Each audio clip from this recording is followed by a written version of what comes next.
లేచిపోయిన పిల్లాన్ని మరి తిరిగి తెప్పించుకుంటాడు. ఇప్పుడు వస్తున్నాడు మా పీకిను ప్రసాద్. ఈ జీవన తరంగాలలో ఆ దేవుని తదరంగంలో ఎవరికి ఎవరు సొంతం ఎంతవరకి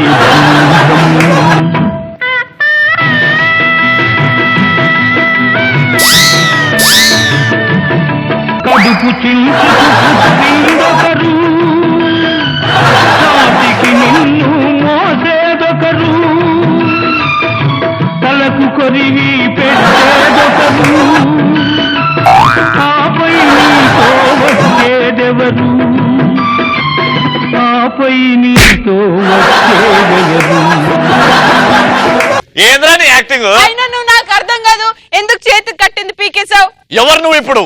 ఆ బాబా దగ్గర నుంచి లేచిపోయిన పిల్లం రావాలని మరి నేను మొక్కులు మంత్రాలన్నీ చేసుకొచ్చు కట్టిన. హలో, పిల్లం లేచిపోయింది, అది ఆమె తప్పు కాదు, మనోడి ప్లాన్ అది. అన్నయ్య చెల్లెల మధ్య ప్రేమ ఇంకా అలాగే ఉంది. ఇప్పుడు నా బొమ్మర్ది, పెద్ద బొమ్మర్ది.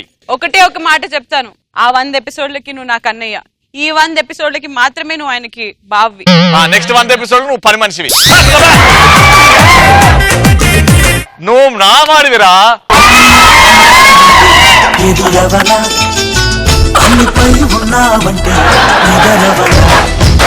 కలలే కన్నావంటే నిజమై ముందుకు రానా కలకై ఉన్నావంటే కథనవన అమ్మలో ఉండే అక్షరం నేనే. ఇంతకు ముందు ఈ టీము, ఇప్పుడు మా బావ టీము. తిప్రా మీసం.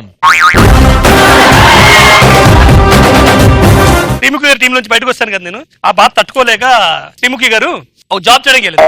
జాబ్ చేస్తుంది, బాస్ తిడుతున్నాడు, శ్రీముఖి నువ్వు చేస్తుంది ఏం పని బాగట్లేదమ్మా ఇది అదే తిడుతున్నారు. కట్ చేస్తే ఒక రోజు నెక్స్ట్ రోజు స్విమ్మింగ్ డ్రెస్సెస్కి వచ్చింది ఆఫీస్ కి. బాస్ షాకు, శ్రీముఖి బుద్ధి ఉందా, స్విమ్మింగ్ డ్రెస్సెస్కి వచ్చావంటమ్మా అంటే మీరే అన్నారు కదా బాస్ నా వల్ల కంపెనీ మురిగిపోతుందని, అందుకే స్విమ్మింగ్ డ్రెస్సెస్కి వచ్చా ఎత్తుకో.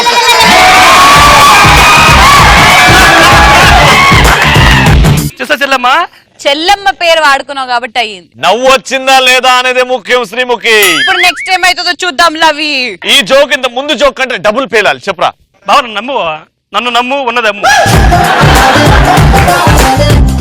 సుధాకర్ బాబా పెద్ద తెలుసు కదా, పెద్ద మామ నాకు పెద్ద నాన్న. ఒకరోజు బార్కి వెళ్ళాడు, బార్కి వెళ్ళి మంత్ అవుతుంటే 2 గ్లాసులు, ఒక గ్లాస్ ముందు ఇంకో గ్లాస్ ఆ ముందు పెట్టుకుని తాగుతున్నాడు. వెయిటర్ డౌట్ వచ్చింది, సార్ మీరు ఒక్కరే ఉన్నారు 2 గ్లాసులు ఎందుకు తాగుతున్నారు సార్ అడిగాడు. అంటే నా ఫ్రెండ్ నేను ఎప్పుడు తాగేవాళ్ళను, నా ఫ్రెండ్ చనిపోయాడు, అందుకే వాడి గ్లాస్ కూడా నేను తాగేస్తున్నాను అన్నాడు. తర్వాత కొన్ని రోజుల తర్వాత సుధాకర్ పెద్దనాన్న మళ్ళీ బార్కి వచ్చాడు, ఒక గ్లాస్ నుంచి తాగుతున్నాడు. వెయిటర్ అడిగాడు, సార్ ఏంటి సార్ ఒక గ్లాస్ తాగుతున్నారు, మీ ఫ్రెండ్కి మీకు గొడవ అయిందా అంటే లేదే అన్నాడు. మరి ఎందుకు సార్ ఒక గ్లాస్ తాగుతానంటే నేను మందు మానేసరి మా ఫ్రెండ్ నేను తాగుతున్నాను. పొంగిన పొగరు మారు చమురు ఇకపై మారే పట్టి వెలుగెవరు. ఇది డబుల్ పేలిందా ట్రిపుల్ పేలిందా? ఇంతకు ముందు ఒక లెక్క, ఇప్పుడు ఒక లెక్క. పీకి నథి.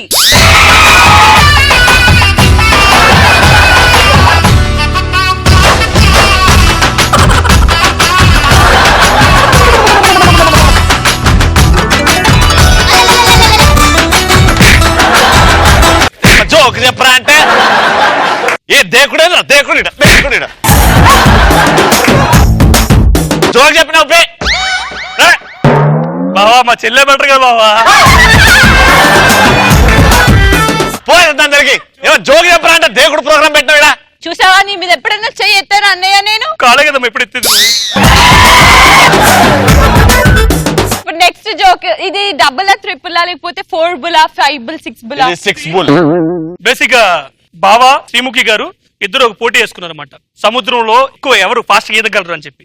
బావా గజ్జెతగాడే, చెల్లమ్మ కూడా గజ్జెతగాడే, సారీ గజ్జి ఈతరాలు చెల్లమ్మ. కచ్చేసి ఇద్దరు పందెం పెట్టుకున్నారు అనమాట, 4 కిలోమీటర్లు నాన్ స్టాప్ ఈదాలి అని చెప్పి. బావా చెల్లమ్మ ఈతున్నారు, 1 కిలోమీటర్ ఈదారు, 2 కిలోమీటర్ ఈదారు, 3 కిలోమీటర్ దాకా ఈదుకుంటుంది. చెల్లమ్మ డౌట్ వచ్చింది, అరే రవి ఇంకా ఎన్ని కిలోమీటర్లు ఎదాలరా మనం, ఇంకా 1 కిలోమీటర్ ఏదాలి శ్రీముఖి అని చెప్పి బావ చెప్పాడు. అమ్మో నా వల్ల కదని చెప్పి వెనక్కి వచ్చేసింది.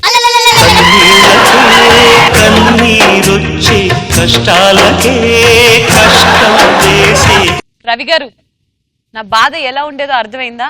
మీరు అక్కడ కూర్చొని ప్రతిసారి మీ తుపాస్ జోకులు, మీ తుపాస్ అన్నయ్య, మీ తుపాస్ తమ్ముడు అని అన్నప్పుడు నేను ఎలా ఫీల్ అయ్యేదానో మీకు అర్థమవుతుందా? పీకినవు తీ